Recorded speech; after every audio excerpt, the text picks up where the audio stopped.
Hello, and welcome to Introducing Me. I'm your host, Sarah. I started this podcast to get to know other people and lifestyles while discovering more about myself. Each episode, I will give a new guest a chance to discuss their background, culture, interests, or whatever they want to talk about to help increase all of our own worldviews. Today, I would like to introduce you to Omar Harris. He is an award-winning, best-selling author of 5 books, including his most recent publication, Be a J.E.D.I Leader, Not a Boss, Leadership in the Era of Corporate Social Justice, Equity, Diversity, and Inclusion. Quite a mouthful, but has so much good information inside of it and is a really good resource for people. And in general about Omar, he is a former GM, having worked in 4 different continents, but he was originally born in Pittsburgh and he's now down in Charlotte, and he's got so many good things to talk about just from his background along with the good things that he teaches people. So I'm excited to hear about him today and get some knowledge and be inspired. So Omar, why don't you go ahead and tell us a little bit more about yourself? Well, thank you, Sarah. Very happy to be with you this evening or recording. So yes, I was born in Pittsburgh. I only lived in Pennsylvania for 5 years, though, and then we moved on to Charleston, West Virginia, then on to Lake Charles, Louisiana.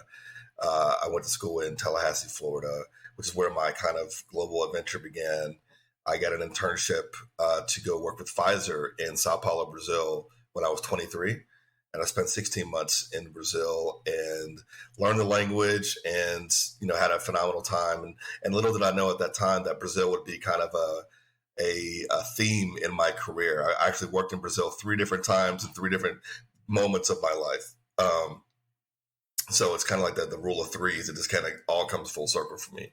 But I've also had the opportunity, I've started my pharma career in Philadelphia, working for Sharing Plow, and I was a hospital sales rep there for a year, working all around Philadelphia. And then I moved to New Jersey.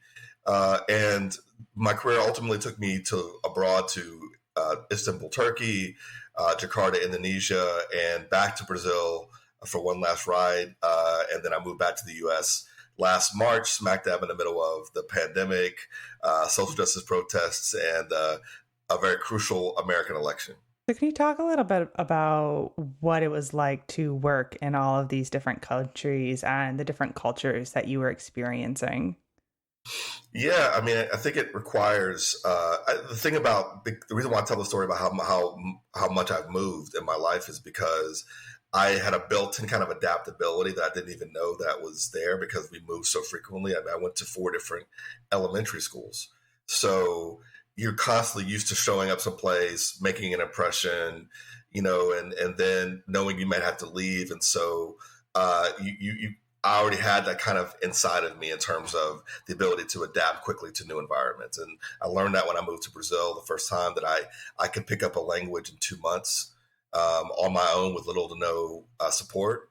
And when I moved and that's where I began to really understand what it is like, what you have to do for yourself when you move into a foreign country, because the foreign country is not going to change for you. You have to change for it. You have to basically assimilate and adapt and flex yourself. And that's what I've been able to do when I was in Istanbul, Turkey, which is a very, very, different culture, a culture that's been around for thousands of years, known famously for their hospitality, but also just a very kind of like insular, nationalistic place. And so you have to adapt. People weren't as friendly there as, in Brazil. They're not as outgoing. And so it's a whole different vibe than I got from living in Sao Paulo, and harder to make friends. And so you just kind of have to make your adaptation to the culture, respect that culture. Once again, I try to look at America from the Turkish point of view. To Turkey, America is like a petulant 13-year-old running the world. Like, this country's been around for thousands of years. The society's been around. Holy Roman Empire, the Constantinople, the seat of humanity, right? And so, here comes upstart United States. We've been around for 400 years, 500 years. So it's kind of like, it's interesting to reflect on your own home place from the point of view of a place that you're living in. Different place. And then I moved to Indonesia, which is a completely different vibe. Very young country. Over half the population is under the age of 30. Everybody gets married very young. It's a predominantly Muslim nation like Turkey, But in Turkey, Turkey's more secular than Indonesia is. Although in Indonesia, the religion is far more like a personal, private thing than it is in other Islamic nations. And you get to see like the fact that Indonesia is not one country. Like it's actually it's a composition of tribes that decided to work together and live together and support each other. But there are actually significant differences between all the different tribes that exist in over 18,000 islands, and there's different nuances in terms of directness versus indirectness. Americans were very direct. And one of the things you do when you're an expat and you go to these countries, they give you like this index of where you are versus where the people you're working with are. And so I was basically on the directness scale, I was on the far right, and Indonesia was on the far left. And so it's very interesting to kind of and I was a leader of an organization of 850 people. So how do I make sure I can connect and not scare people when I'm, with my directness or my style? So I had to really kind of adapt my style, be quieter, be more listening mode, be a bit more passive, just because you don't want to, I'm a big guy. I don't want to frighten anybody. And then back to Brazil, which is like home to me. Like coming back to Brazil is like going home. But it's different. It's interesting to see the Brazil that I lived in 2000, the Brazil I lived in 2006, and the Brazil I lived in 2018 are three different moments in three different countries. In 2018, this is post two presidents being impeached and put in jail. This is on the cusp of their own nationalistic movement, their own populist movement happening in the country. People, have gone from being very passive in 2000 to being very outspoken in 2018. So it's very interesting to see in one country kind of how the evolution of that place over the course of time. So it's been a very interesting ride. I think that the most important lesson for me was just, I had to make the adaptation, and you have to figure out what you're going to adapt to and what you're not going to adapt to. Right. Now, is there anywhere that you have wanted to go and work and you haven't had the chance yet? So when I got the job to go to Sao Paulo the first time when I was 23, I actually interviewed for three postings. One was in Tokyo, one was in Brazil, and one was in New York. And I got all three. Out of 90 students competing for the job, I got all three. They offered me all three and they said, listen, which one do you want to go to? And at that time, I chose to go to Brazil because it was in the same hemisphere as my home. I could stay in contact with my family. I didn't want to go as far away to the other side of the world as Japan, but if I could go back and do it over again, I probably would have gone to Tokyo, Japan, because I've, my love and passion for the Japanese culture is huge. It's my favorite food in the world. And when I went to Tokyo finally in 2013, I was just blown away by the place, and I wish I could have spent a lot more time there. Right. Now, you mentioned when you first went to Brazil that it took you 2 months to learn the language. So are languages something that are easy for you to learn and then also retain, even if you're not using it very often? So Spanish, in high school, I took to Spanish naturally. So I was really, really good in that class. And so I think something about Latin languages or whatever it is, maybe the universe was preparing me for living in Brazil, even when I was in high school, who knows? But, I learned Spanish really easily. And so it was not that hard to learn Portuguese off of the back of how much Spanish I had learned. And I took Spanish in high school and in college, right? And so I had a pretty firm basis on that language before moving to Brazil, and was able to kind of flip it into the new language. Although Portuguese and Spanish they don't sound anything alike when spoken. There's plenty of similarities in the roots of words and in the vocabulary that allows you to pick up things more quickly.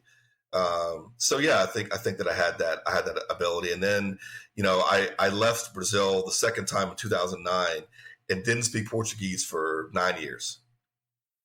I went back to Brazil for a wedding in January 2016 in Rio de Janeiro, and it just came right back. Like I hadn't spoken the language like in probably 8 years. And it was still right there. And when I came back in 2018, I was really worried that my professional language skill would have dropped significantly to the point where I was actually asking for a professor. But within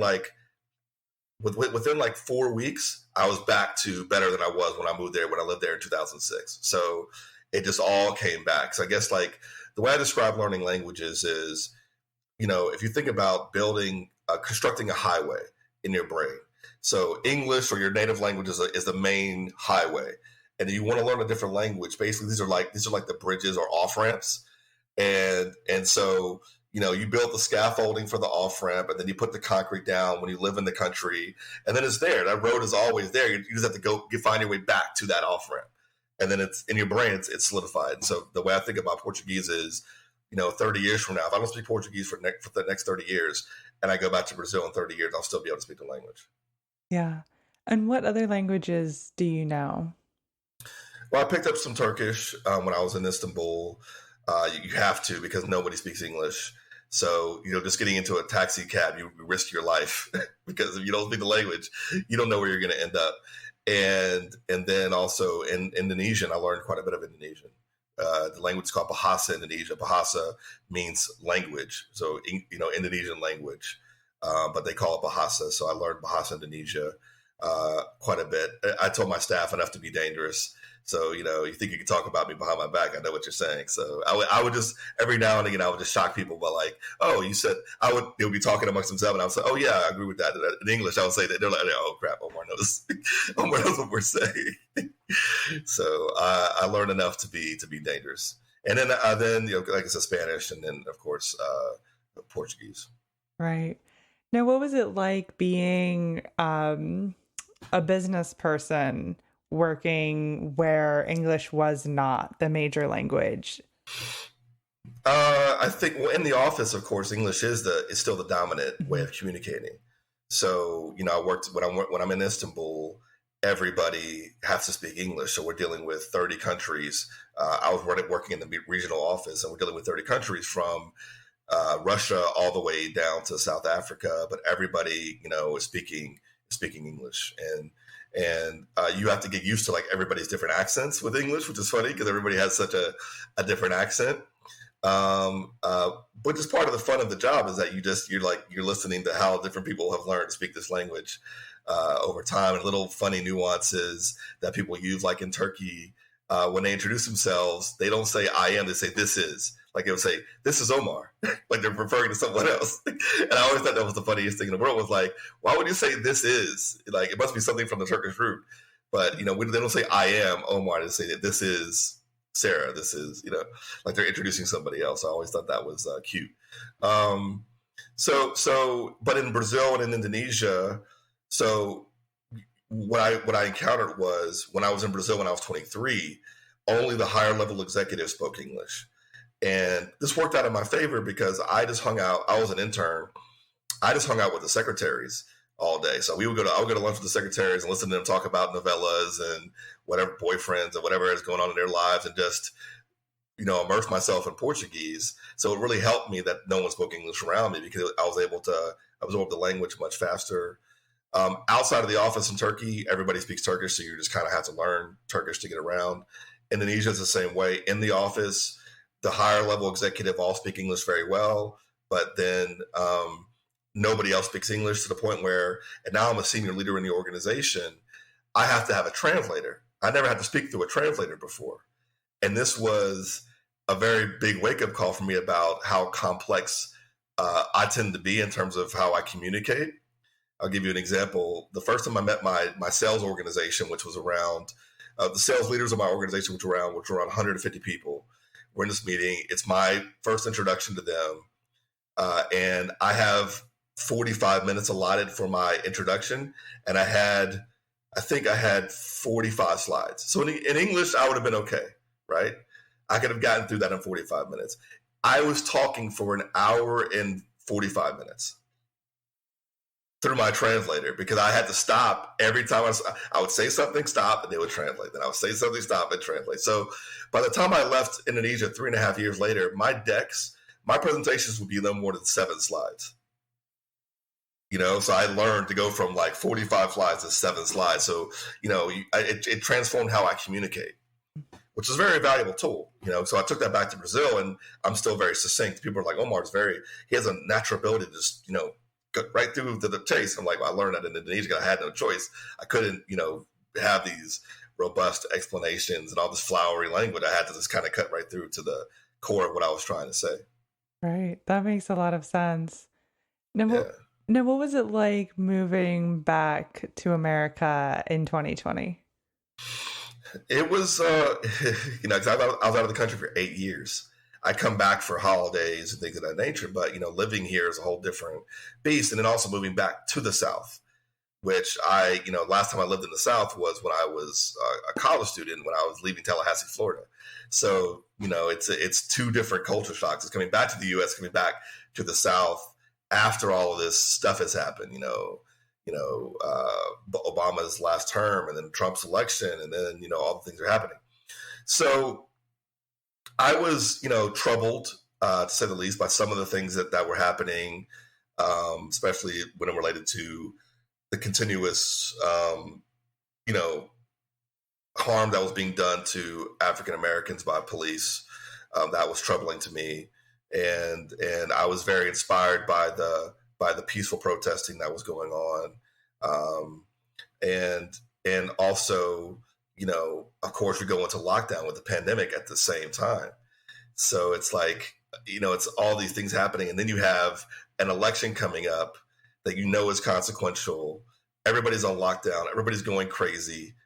And it was just this really weird time to be back in America. But I'll tell you this, Sarah, I wouldn't have wanted to be anywhere in the world but America when the pandemic hit.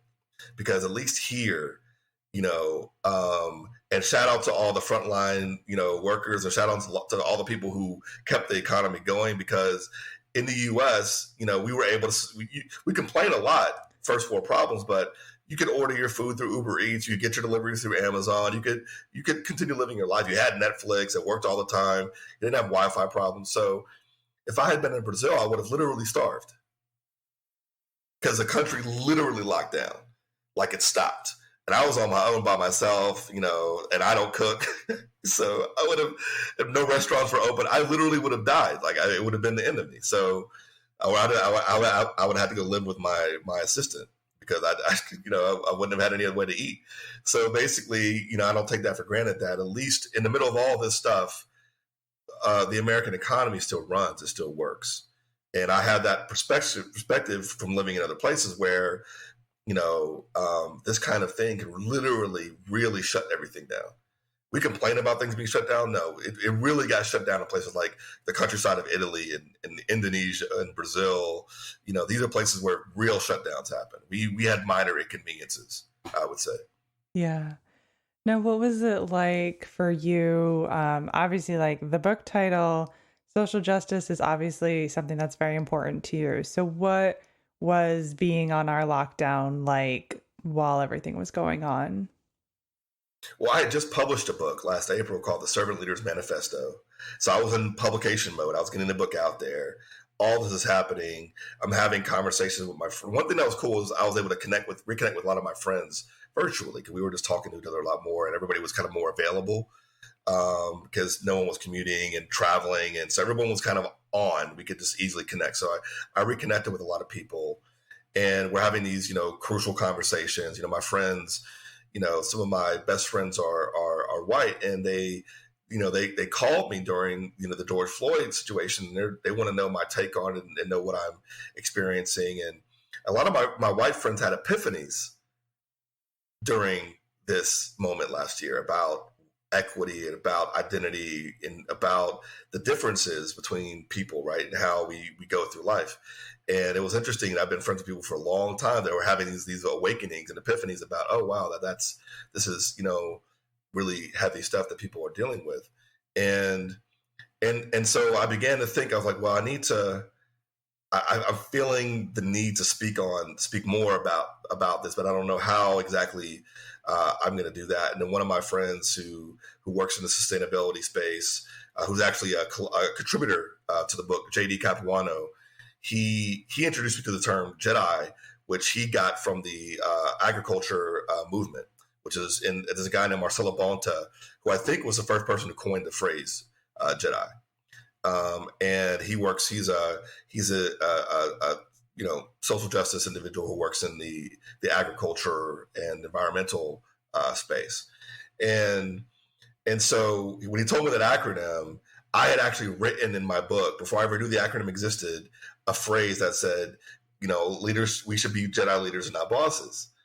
And when I saw the acronym Justice, Equity, Diversity, and Inclusion, an idea germinated immediately in my brain, which was like, this is the connection to modern leadership. Like, this is basically how we modernize and go from this boss level and we level up to a world where, your manager is somebody who's not only gets paid more than you, but is someone who is a little bit more evolved and can help you pull you up levels in terms of your development, in a world where business is about doing more than just profits. So we saw all these corporations make these broad statements and these commitments last summer, and it's inspiring to see these companies step out like this and basically make these big broad statements and support. I never saw that in my lifetime. I mean, MLK would have been like, where were you guys at in the 60s? When we were stepping up. But anyway, never, better late than never.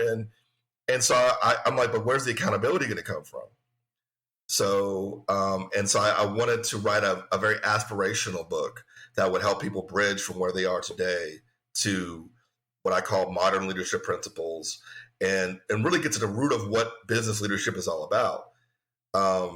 And the business of leading people, what does it mean, at the end of the day? And that's really, and leaning into the job of a leader, which is to individualize every employee's experience and understand what are the injustices that they face, what are the inequities that exist in this ecosystem, how can you capitalize on their diversity, and how can you enhance their feeling of belonging and inclusion? It doesn't matter whether we're talking about whether whatever happened last year happened or not. These things are still relevant. They'll be relevant 10 years from now. They'll be relevant 30 years from now. And so I thought I'd happen upon something that was really powerful, concrete, that would add value continuously over time, and not be something that was just, kind of this moment. Right. Now, what would you recommend for bosses or leaders to be doing to help them become better leaders and not just be considered like, oh, you're a boss? Right. Well, the thing that I always say is I ask people to question their reason for being leaders in the first place. So in the book, I have a chapter where I tell two different case studies, fictional case studies about two women and their journeys up the corporate ladder. One woman, his name is Millie, and Millie is in it for the ego. She's in it for the accolades, for the praise, for the ego, for the power, and she has a career that reflects that pursuit. And then Yolanda is another talent who's in it, but she's in it for the people. She's in it for the development. She's in it for the service aspect of it. They both end up at the same place, but one of them has had a far more positive impact on everybody, and the other has been a scorched earth type of person. And so the whole idea of this allegory is to say, you have a choice in how you show up, and it matters to everybody, and it matters to you, because at the end of the day, when you get to be 50, 60 years old and you look back on your career, you want to be proud of what you did. You want to be proud of how you did it. And not just be saying, well, these were the times that I had to do what I had to do. No, there's always a choice in how we interact with other human beings. And it's inexcusable now, I think, as a leader. If you want to call yourself a leader, then you have to remove the ego from the equation. And so I talk a lot about, the end of the ego, and reducing the ego. And when you do that, when you reduce your self-orientation, it builds a bridge between yourself and others. And that's the beginning of you modernizing your leadership approach. Right. That makes a lot of sense. Just as simple as realizing your ego and becoming a different person and having a different mindset. Yeah. Now, what sort of background do you have that you've helped your own knowledge on practices in diversity, equity, inclusion, justice, and all of the other great things when it comes to equity? Yeah. I just have my before writing the book, I had my personal journey. So really, as when I joined my first pharma company, after I got my MBA at the age of 25, I was the only Black person in marketing in a 30,000 person organization. And, and then I go on to be the youngest senior director of marketing in the company's history. And once again, one of like 3 Black people in marketing in the organization. And then, I go on to be a general manager, and I'm the only African American general manager in the world for a company with 110,000 employees. And then I go back to Brazil, and I'm the only Black general manager, period, in the world. And I'm seeing, as I matriculate through the corporations, I see, the clarion call to action to bring more female representation in, but I don't see the same thing happening to other identities in corporations. Everyone else is kind of fighting, and even females are still fighting the good fight. We still only have like 10 female CEOs of the top Fortune 500 companies. So not a lot. It's still 90 or 88% white men who are CEOs. So we have a long way to go in terms of representation and balance. But for me, I just, the further I progressed, the further away I felt, from that progress. And I knew that when I was trying to fight certain fights or, make certain things happen for people who look like me, it was always, a battle. It was always, people, underestimate or weren't casting a wide enough net, or, didn't value or had biases against, those kind of things. I didn't really, if people were biased against me due to race, I didn't really experience it from that perspective. But just the fact that I'm the only one makes me feel like there's bias around me. Like, why am I the only guy? Why am I the only one here? I mean, there's a billion talented, African American people. So for me, it was more like that isolation and wanting that to stop. And so I think that was kind of the driving energy when I was writing the book, was like, we have to unlock this thing. Like, how do we unlock it? And, after 8 years away, coming back to the US, I'm like, this is what my life is going to be about. This is what the next stage of my life. I spent 20 years in corporate. The next 20 are about unlocking corporate and modernizing leadership so that everybody has a equal chance to prosper and play, and that businesses themselves hold themselves to the highest of standards. Right. So what is it like then? I mean, you said that you didn't necessarily feel biased against you, but like you obviously, you were the only one in a lot of these situations. So have you had opportunities where you haven't then been the only one and you've been able to be in an inclusive environment? Not in my professional career in the pharmaceutical industry. No, I never had that opportunity. So that was not my career story. My career story was me looking around like, okay, where's everybody else at? That's been my career story. And to some people that's fine, but that's not the way I was raised. That's not the way I came up, and, I went to a historically Black college and university, and we preach, each one, teach one, reach one, pull everybody up, and all these things.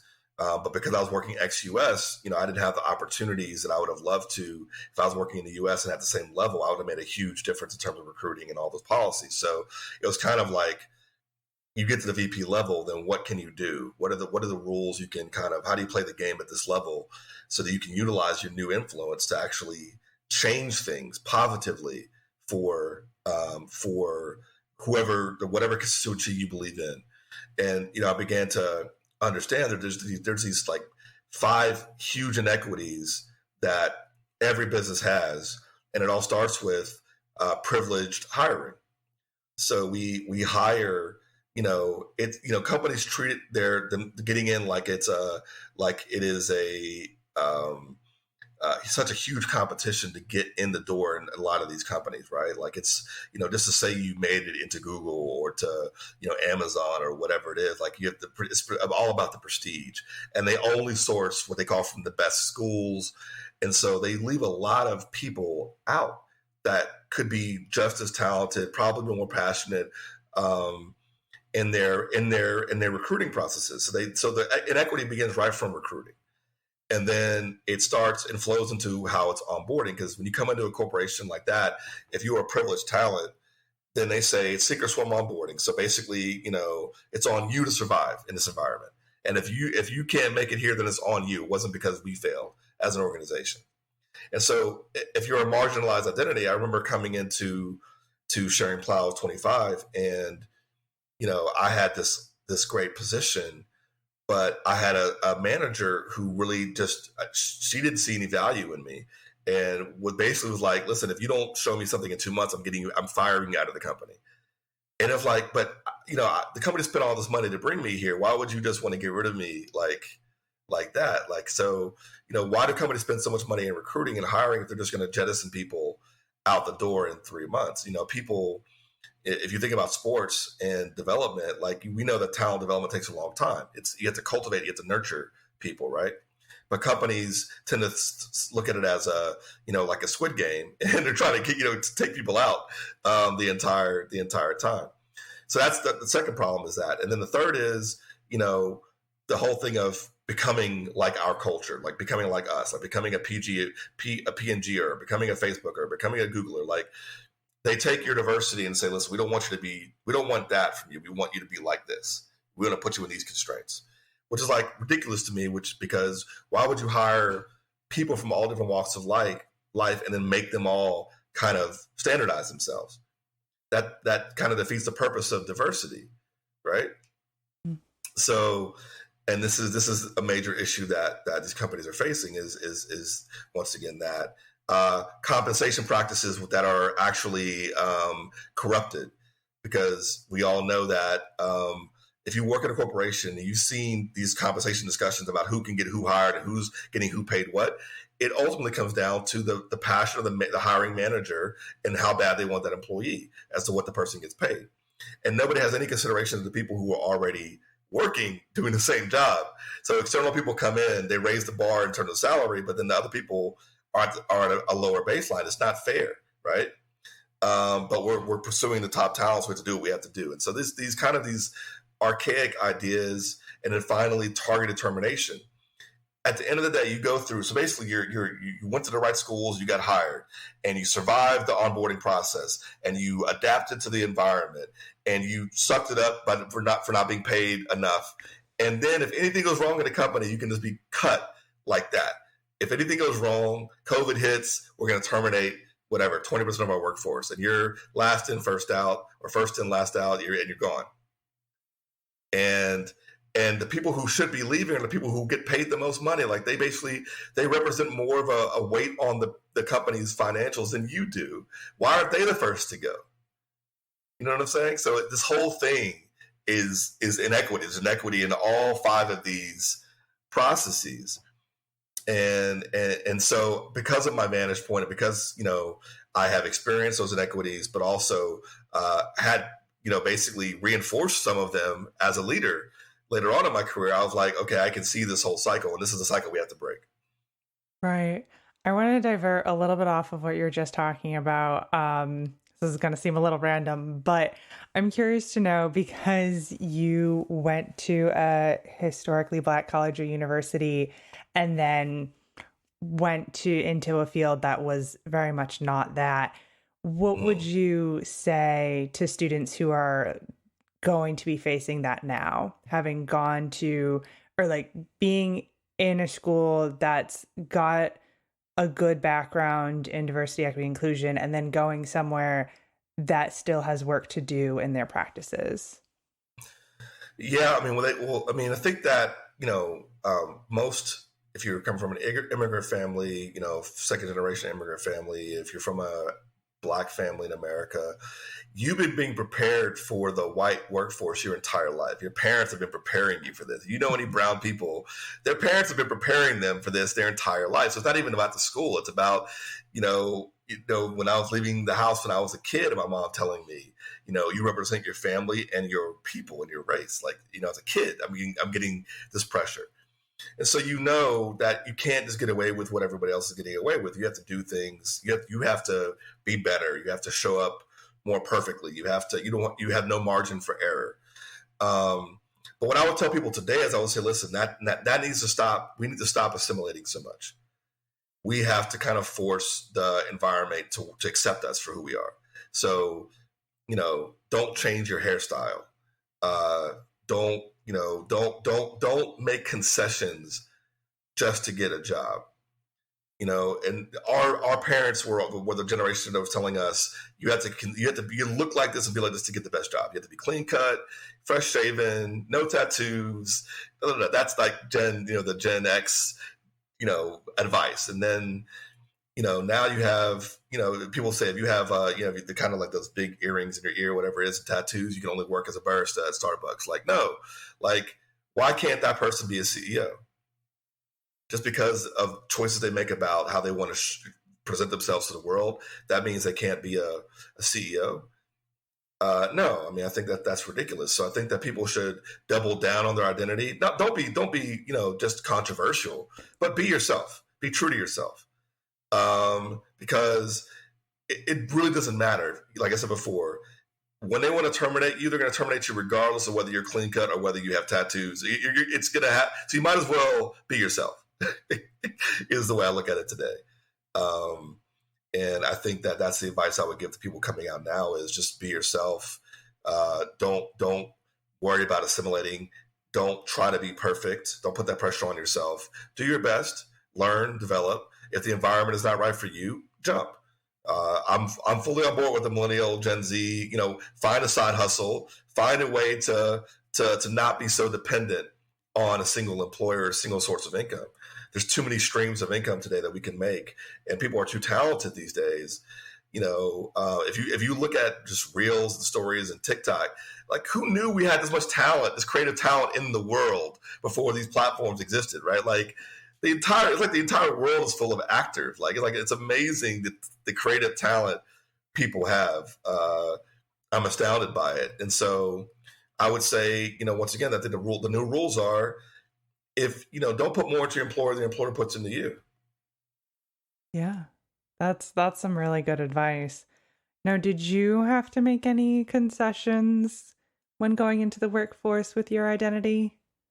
Yeah, I completely, I assimilated fully, and you become like the people who are around you. So you start doing what they do. So I'm around older, mostly white men with families, and I'm a single Black guy at the time coming in, and you start emulating their lifestyle. You start drinking what they drink and doing what they do and talking how they talk, and it's natural in a culture that you're gonna do that, right? It's gonna happen, but you're not even aware that it's happening. And until you're out of that environment, you're like, oh, what was I doing in that? Who was I in that moment? And then you become a leader, and then you have to decide. I think the best thing for me was I got to a leadership role fairly quickly. So then at that moment, it's like, okay, now it's about I'm the person defining the culture, right? So, and what kind of culture do I want to define? Well, I want to create a culture that values every person's diversity. And so right from the beginning, in 2006, I was practicing diversity, practicing maximizing diversity. So taking whatever somebody showed up with and getting the most out of that diversity. So I've been doing that for 15 years. And because I'm doing that and getting and individualizing my leadership approach, I'm enhancing inclusion because people feel that their senior leader sees them. I tell all my people, see the human before you see the role. Don't see a product manager, see Sarah, the product manager, and see the human, not the role. And so I've been practicing, these advanced diversity and inclusion practices in my work for quite a long time. I just wouldn't have called them that at the time. I didn't know there was a name for it, what I was doing. And also fighting inequities. So I remember when I was in Brazil in 2006, there was an end of year party. And the rule was that the janitorial staff, the people who basically cleaned up our office and who were full-time employees, but who were like kind of behind the scenes doing that stuff, were not allowed to go to the end of year party. And I said, no. I said, if they can't come, nobody's coming. And I remember gaining support and Alan basically saying, listen, we need to have everybody. This is our company. This is, why would we set that bar? Why are we, we're all celebrating our success as an organization, and they're a big part of our success, Jenny, if you don't get your coffee at 8:05 in the morning promptly, how do you feel? So that, when Susie comes and brings you that, you should be grateful for these people. They make our lives better. And we held the line, and we actually were able to get them there, and they were so happy to be there, and everyone was so happy to be. We were really welcoming of them, and we set a new precedent from that moment on, that basically every employee comes to the annual party. It's a small thing, but it's a big thing, Yeah. It's just being aware of these kind of things around your environment, like these kind of practices that don't make any sense, and standing up and making your voice heard. And that's what fundamentally equity. If we had even 20% of leaders in corporations who were just willing to stand up if they saw something that was wrong in a practice and make a big deal about it, there would be no diversity, equity, and inclusion consultants in the world. Because that's all we tell them to do. We come in and we say, listen, this is what you got to do. Listen to your people, and these are the issues. And so it's really about creating those environments where people can stand up and speak up and feel comfortable, and that their company's going to have their back. Mm-hmm. So what is it that you hope to do with this next section of your career? Yeah, so for me, I really hope to I hate to sound brash or bold, but to transform leadership. I think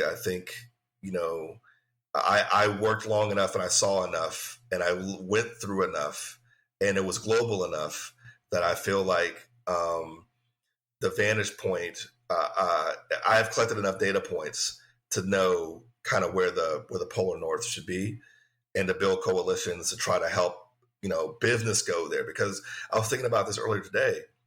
I don't know if you follow football, but you saw John Gruden. He was a coach of the Las Vegas Raiders, basically resigning because of statements for 10 years. And I was like, this is happening in sports, music, and film, but you don't see any CEOs or senior executives being taken out for emails they sent 10 years ago, because every company is so insular, right? These guys aren't tweeting. They're not, but there's a whole, if you were to go and look at any executive's emails, there would be a lot of resignations happening all over the world.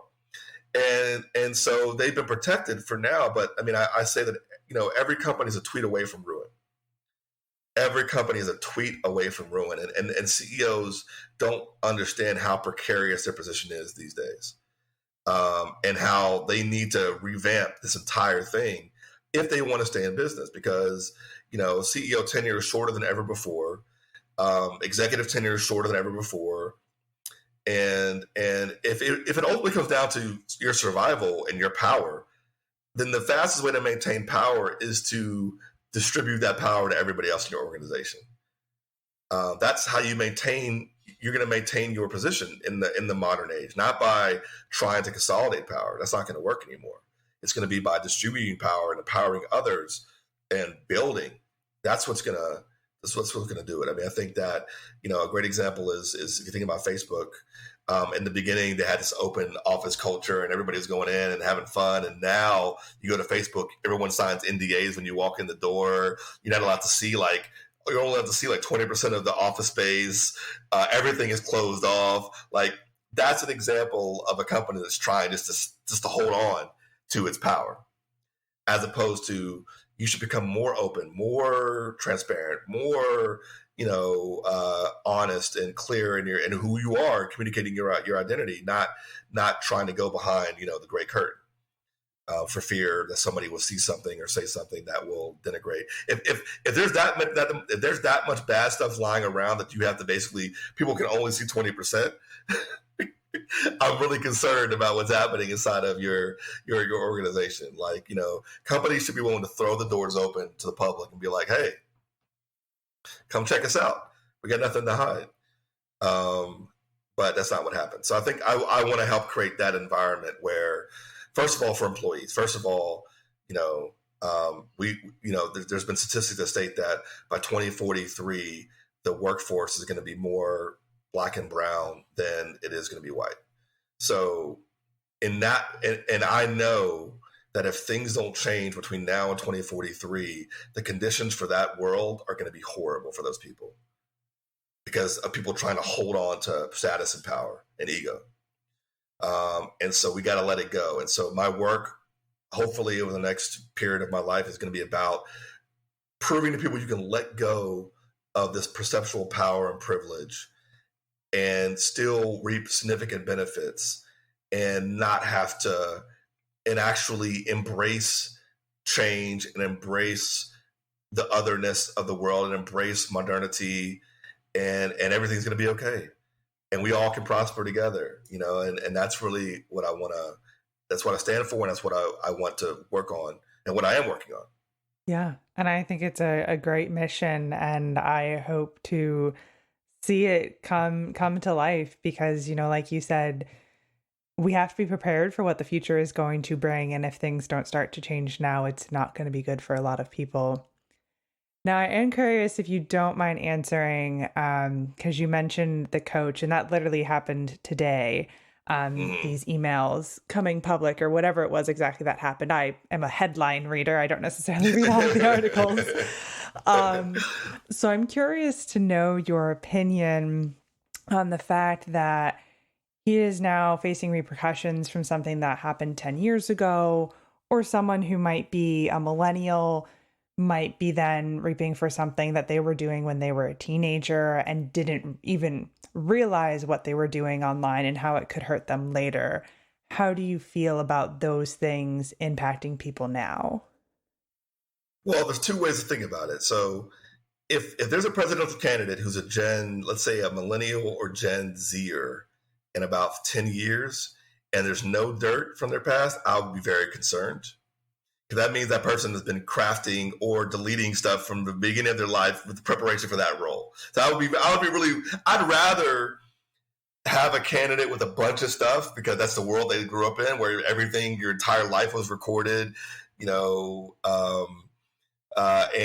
it's all online, and there's going to be stuff people are going to find about you. So that's the new world of politicians and leaders moving forward, is that this electronic trail, right, this media trail is going to follow you.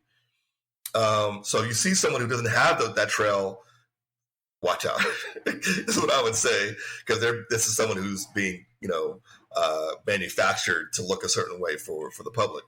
I think that we have to teach our kids, that this is the world. Like, basically, I would tell people, don't be followers. Even certain sounds that people are utilizing in their stories or their reels can come back to haunt you, right? If you use a sound that's using vulgar or sexist or whatever language, you can be blamed for the sound even if you're saying something else or making a whole different point.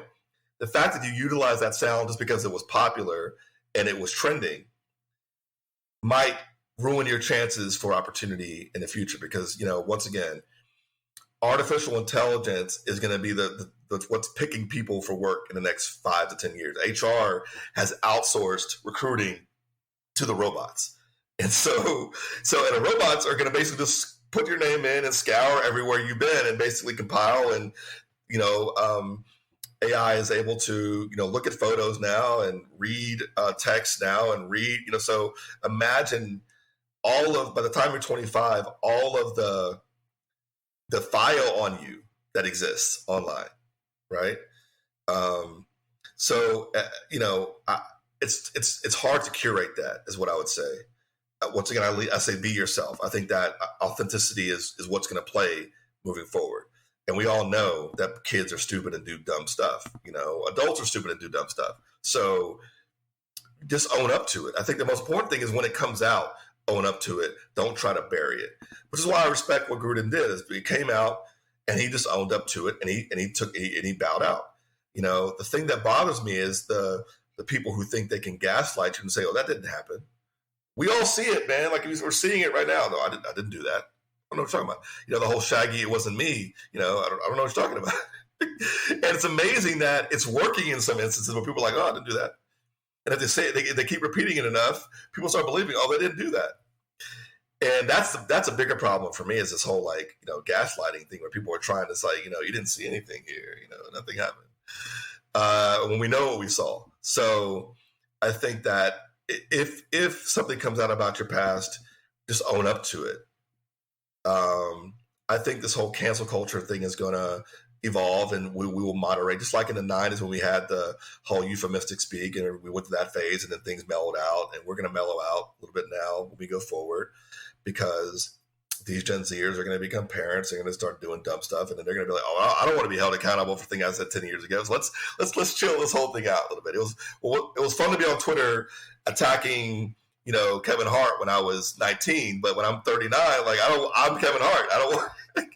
I don't want people coming at me. So, I think that I think we all have to just, embrace the human experience, embrace that we all have faults, we all do dumb stuff.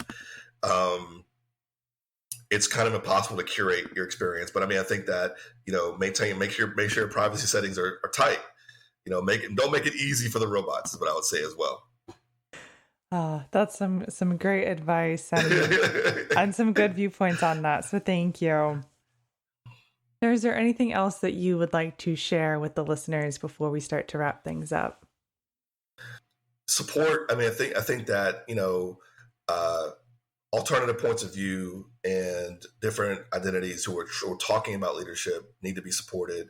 I just would appreciate the support of the audience in terms of picking up my book and checking it out and seeing what you can take away from it, and apply to your own, leadership style, and really think about your impact on other people. I think that, the more we can be more considerate about how we impact others, the better the world will be. I know we live in this increasingly me, look at me, it's all about me kind of society. But I tell people to resist that urge to make it about yourself, and shed that light on others who need more support than you, and support them and help them, because that's where the real benefit comes from. And that's where the greatest feeling of living comes from, is actually helping other people. Yeah. Now, at the end, with all of my guests, I do ask a random question. Mm-hmm. So my question for you is, if you could have unlimited supply of something, what would it be? I would say unlimited supply of positive energy. So I never have any dips. I'm always able to give 1,000%. That would be my ask if I had that, because I could do a lot with a limited supply of positive energy.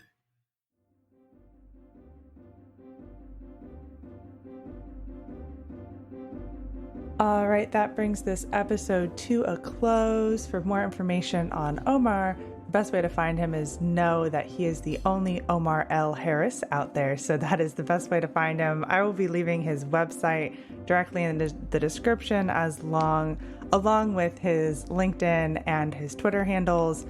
So you can check him out that way and find his book and take a good read through that to learn more information. I definitely recommend it. And of course, if you would like to connect with the podcast, our website is in the description. It'll bring you to all past episodes. It'll give you the access to all of the episodes in written format as well, and all of our social media, so Facebook, Instagram, and LinkedIn. And if you would like to support the podcast monetarily or be a guest on the podcast, that information is there as well. So I'd love to hear from you. So thank you, Omar, for spending time with me today, and to my listeners for taking the time out of your day to hear a new story. Until next time, bye. Bye, take care.